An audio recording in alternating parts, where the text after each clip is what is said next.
comme ni ma ko waxee bu fekkee ne yow multinationales yi ñoo téye sa économie. bul fàtte nag FMI mi ngi jaabante de jëwriñ. non xam nga. taboor yi bëri na te am na luñ leen amel. FMI. te mu mel ni yéen rupture ngeen woote maanaam. bañ a compter ci aide au développement yi. li ëpp léegi ñu war ko mën a sukkandiku suñu biir. maanaam tàmbalee ci ñun.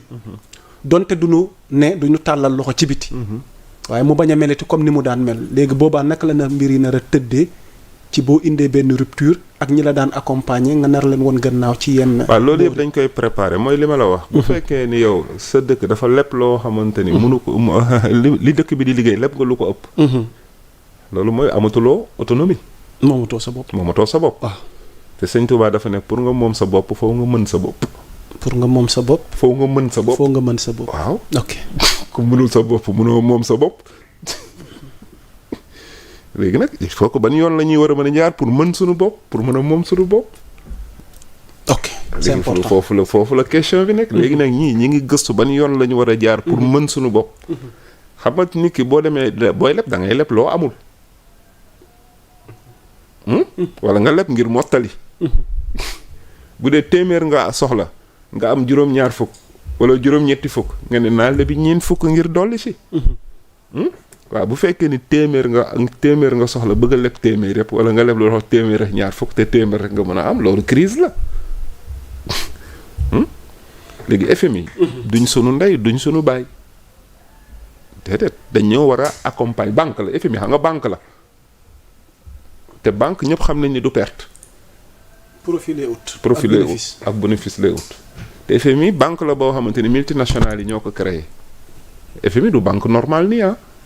multinationales yi ñoo nekk ci ginnaawam te ñoom xam nañ seen politique mooy maintenir pays africains yi ci pauvreté. ok donc comme naka la ñuy def ba renverser tendance boobu et du ñu bàyyi FMI di ñu dicter ñun naka la ñu war a doxalee biir réew mi parce que on avait l'habitude que FMI dafa doon habitude di dicter pays africains yi seen politique économique mais loolu dañ ko war a changer. c'est important. tu vois mën nañu lebal mais xaalis bi ñuy lebal ñun ñoo war a wax xaalis boobu fan lañ koy dugal. mais xam nga bu njëkk ba dégg naa ci yooyu ñu ne FMI bu la masaan lebal moom moo lay wax fi nga koy dugal. du ci wutaat intérêt. te fi nga koy dugal en quelque sorte boo ko xoolee fi nga koy dugal alal boobu mu la lebal tey dellusiwaat ci moom. ok li ci ba pare bor bi des ci yow. mais yow xam nga ni Sénégal depuis indépendance ba tey Sénégal mosul investir ci agriculture. moo tax pour. comme ubbi bi la woon. ci appréciation lu Diomaye wax. yow indépendance ak léegi. ak troisième alternance bi Diomaye inauguré. ak discours gi mu teg ak keroog ni mu waxee. luñ ci mën a jàpp balaa ñuy jàll ci Abbas. bon déjà mën nañu tàmbalee ci inauguration boulevard Mamadou Dia. général de Gaulle ñu soppi ko. def ko Mamadou Dia. da nga impact psychologie bi muy def est-ce que xam nga nu mu toll. parce que nit ki du la jàpp ñëw du ñëw jaay la doole. dóor la rey la jàpp la jaam ba pare wëlbatiku nga koy tuddee sa doom. xel nangu ko de. mais jëwriñ nga baal ma ñuy ëppal nañaa. mbuumu jaam colonisation. xëyaat. nga koy tuddee sa doom loolu mooy lan. xam nga complexe ñaar la complexe de supériorité ak complexe d'infériorité. complexe de supériorité borom alal yi lay dal. tu vois. complexe de supériorité borom alal yi lay dal. mais complexe d'infériorité ñi ñàkk lay dal. parce que complexe de supériorité dafay tax nit ki day jàpp du nawloo ku yorul. nit ki bu amee du nawloo ci yorul te day doyloo boppam te du bëgg jaxasoo ku yorul. loolu yëg-yëg la. complexe d'infériorité mooy ki nga xamante ni moom day naw ki am ak ki rafet. day naw ki rafet ki am ak ki rafet ba xeeb boppam. te loolu yëpp complexe la. te loolu yëpp dañ ko war a dindi parce que développement mënul nekk physique fii ak nekkul psychologie.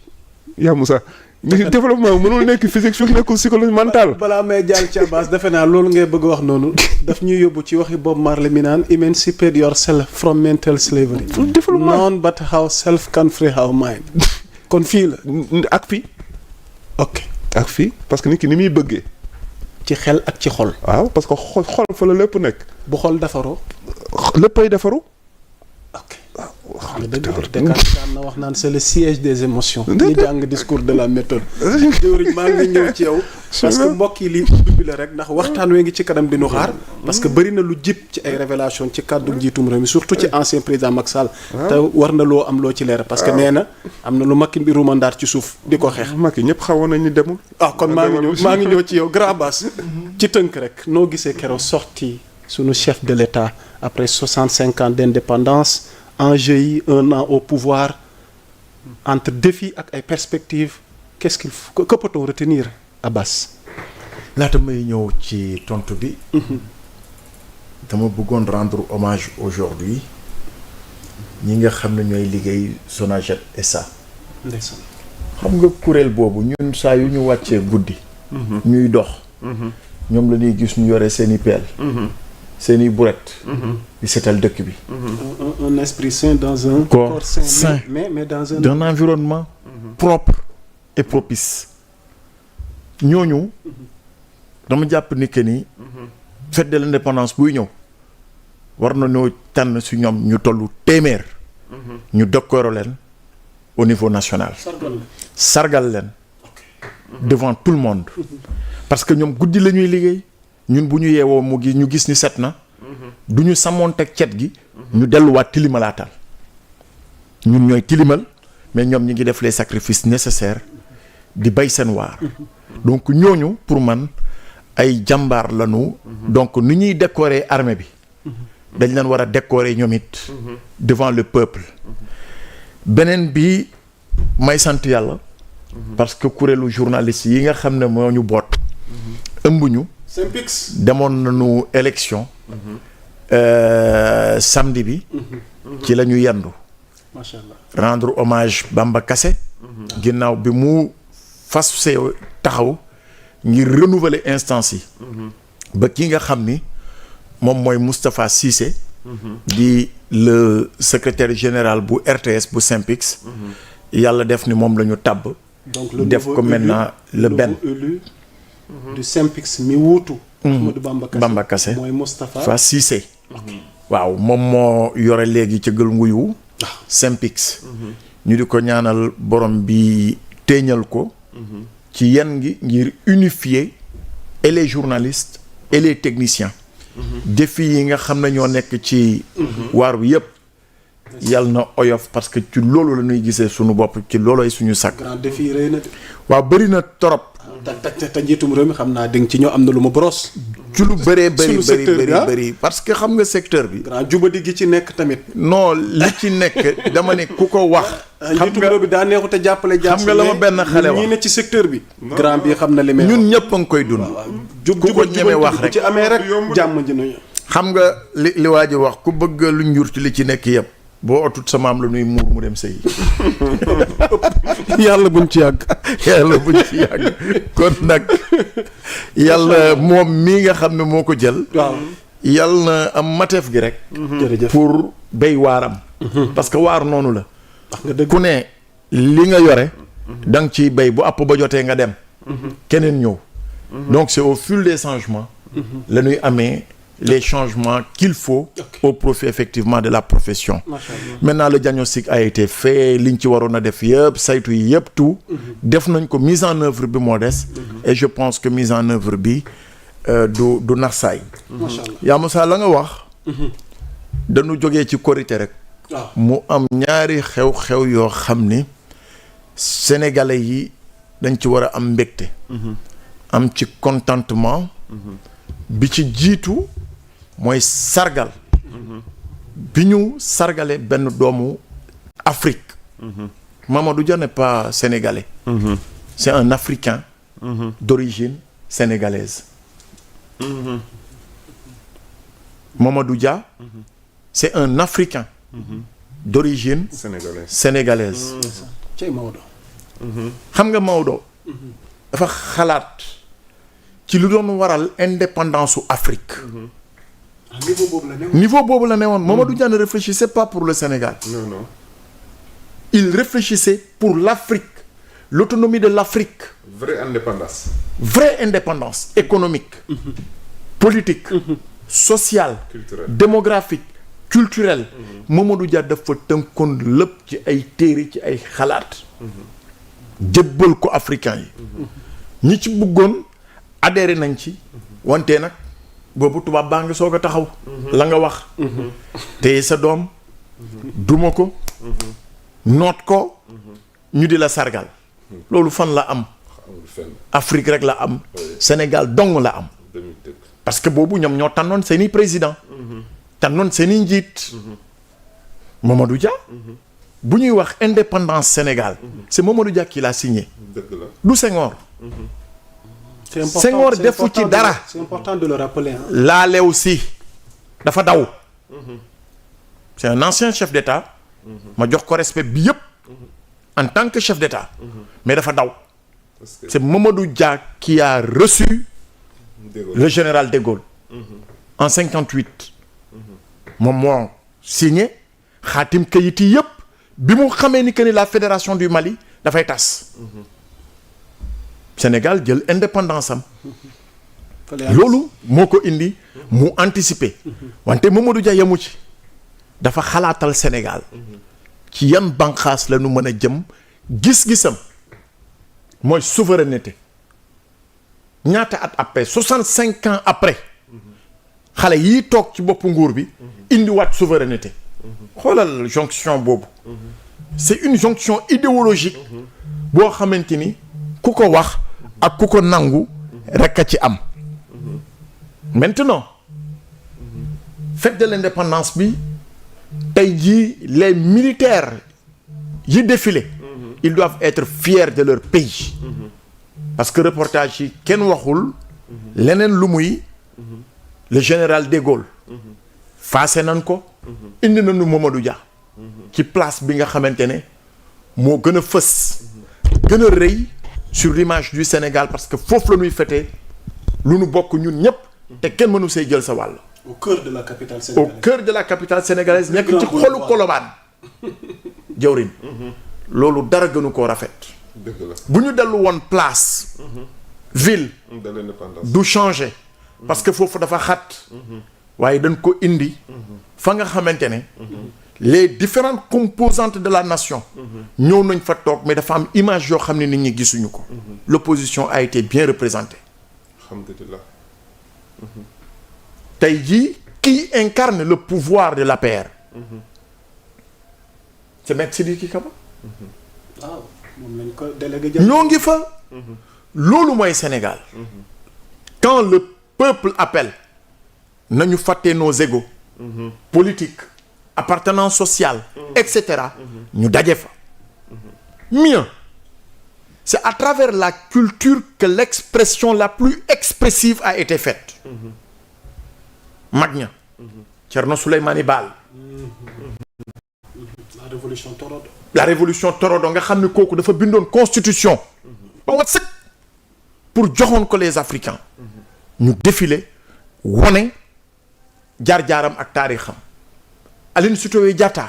oh là là la dame de Cabrousse. ndate yàlla. waalo ñëw. mais Bourba Jolof. Lat Dior Diop. Lat Dior Ngoné Latyr Diop. Kajoor ñëw. ce sont ces icônes là. Albouri. la ñu war a. Jolof dikk Albouri. réconcilier. avec les Sénégalais. gis nga nit. bu amulee taarix. ci biir xolam. la nga wax lu mu def. du am njeexital gu baax. fu histoire newul kay jaar. fu histoire newul. xam nga tey. France boo demee lan lañ lay wax seen hymne national. boo demee ci yeneen réew yi ñu tàgg seen hymne. ñun Sénégal rek ngay gis bu ñuy woy hymne national xale yi di romb. amuñu ci yëg-yëg. amuñu ci yëg-yëg. alors que ça doit te faire vibrer. te loolu nag. ci nii lañ koy tàggate. di leen jàngal sa maam. ñu di ko tàgg nga dem ci xew. nga xër la nga yor nga joxe ko. da ngay wone ni fa laa bokk. c'est ça. symbolique bi nga xamante ne jàngat naa ko ci. beneen symbolique bi c'est dans le discours de souveraineté. avec la cartographie de l'insécurité. ñu ni armée. nan ngeen di def ba ngeen am seen souveraineté. sujet à discussion. buñ ci waxtaanee. dinañu xam ni que ni cette souveraineté va au-delà même de la souveraineté militaire. Parce que tey ki lay jaay arme. boppam lay enrichir. Pourquoi on ne peut pas créer les industries qu'il faut pour autonomiser nos forces de défense et de sécurité? am na fi de. am na fi commencé nañ ko. programme bi nga xam ne président Diomaye lancé na ko. mu jëm ci jumtuwaay militaires yi ñu di ko defaree fii. ca Mbàkke. benn ponk la. rawatina nag défi yi nga xamante ne. dañ ko partager dans l'espace CEDEAO. ñu partager ko dans l'espace UEMOA. partager ko avec beaucoup de pays africains. ci loolu lay ñëwee ci wàllu koom-koom. bu ñu waxee autonomie. waaw dañu war a taxaw. ci di bayee ci réew mi. di jur ci réew mi. di sàmm jur gi ci réew mi. bu tabaski jotee ñu ban a jéggaani. parce que bu ñu jéggaanee téeméeri xar. bis bu ñu xul ak ñooñu di ñu jox xar. du ñu am. doo tabaski de. wala man duma tabaski. de dogguma la. waaw ngeen ni tabaski gii weesu. royaume chérifien. waaw buuru Maroc am na dogal gi mu jël ci te wàllu. benn xar la nu rey xaw ma ñaar. waaw. pour la ndax pénurie. parce que xam nañu ni. lu toll ni Maroc. Très pour dëggal bien. li ngay wax. pour dëggal li may wax. waaw ma dolli la ci nii. waaw. Covid dafa am lu ñu jàngal. bi ñu duggee ci Covid. comment les autres pays ont géré leur économie. ok dañu demander seen banques yi ñu tàppe leen xaalis. ñu tàppe génne. lañ sa soxla ñu faj seen soxla. waaye ñun Afrique mënuñoo tàppe xaalis. dégg nga wax ji. xam nga mi ngi noonu. mi ngi noonu. yow sa xaalis. mi ngi CFA noonu, bi mi ngi noonu. mënuloo ci tàppelu 100 francs. tamit dëgg. dañ la ko yore. te jaaruloo. ci koom-koomu keneen kooku jël lam ca moom. mu soog la kaa delloo. déjà dañ lay affaiblir psychologiquement. dañ la ko yore. waaw. sa xaalisu dëkk. mais moom laa la wax. amoo ci sa. mais amoo ci sañ-sañ. amoo ci souveraineté. on n'a pas Cheikh souveraineté Anta Diop daan na wax. on ne peut pas se développer avec la culture d'autrui. morale. C'est mais possible. on ne peut non plus se développer avec le fonds les monnaies d'autrui. xaalisu jàmbur la franc CFA moomuñu ko. franc CFA moomuñu ko. ñun dañ ciy jëfandiku. waaye du lu nu moom. économistes yi nag ñu ngi ciy xalaat. la soxna Mimi Touré annoncé. man j'applaudis. suñu bëggee moom suñu bopp. il faut qu'on arrive à ce que la ñuy dundee ñu di ko fi bay. ceeb bi pourquoi importer autant de tonnes de ceeb. te vallée bi nekk fi am nga ndox mi nekk fi. am nga ndox am nga suuf am nga naaj. am nga jeunes yu ko mën a bay. jeunes yu ko mën a bay. am nga machine yu ko mën a def. machine yu ko mën a def lan moo tax. pourquoi. dëgg dëgg. lu jëm ci la ñuy dundee. mboq mi. dugub mi. loolu yëpp a ngi fi. bu dee terre kese la. boo déparé fii ba ngay egg Bakel. nga déparé fii ba ngay egg Casamance. ñaata hectare ngay gis yoo xamante ni amul dara. dëgg. sama suufab maam kese ngay dégg. état na delloowaat buum ja mboy mboy. négocier. ñu renforcer. avec l'autoroute les autoroutes de l'eau ndox ma àgg fa mu war a àgg. ñay bay ñu bay leen ñu bay. ñañuy tàggat ñu tàggat leen. ñay def élevage ñu renforcer ñu am sunu autonomie alimentaire. boobu benn la. président nag ci discours bi sargal na les forces de défense et de sécurité à juste raison. ka xamoon l'histoire de Babonda. yàlla na leen yàlla yërëm. militaire ya fa desoon. yàlla na leen suñu borom xare àjjana firdawsi. mu métti woon lool. ñooñu fu Sénégal woote woon. ci wàllu jàmm. maintien de la paix maintien de l'ordre ils sont au devant de la scène. ñooñu ñoo ngi woon ca Darfour. may rendre hommage le général Bala Keïta. ma fekk ko dans les coins les plus reculés. de Niala de Djinéna de El Fasher. mu di fa def liggéey gu mucc ayib. kon ñun suñu force de défense et de sécurité yii. sargal leen dong. képp moo ñu warloo ak ñoom et le président l'a fait de la plus belle des manières. ñu teg si nag tey jii défi yi nekk dans d'autres secteurs prioritaires surtout ça. faut que ñu relever ko avec brio parce que ku la jiitu ay at boo bëggee topp ci ginnaawam doo ko gaaw a dab bu dee da ngeen di dem ci même vitesse da nga koy koj li xale yi di wax koj ko xam nga koj raccourci.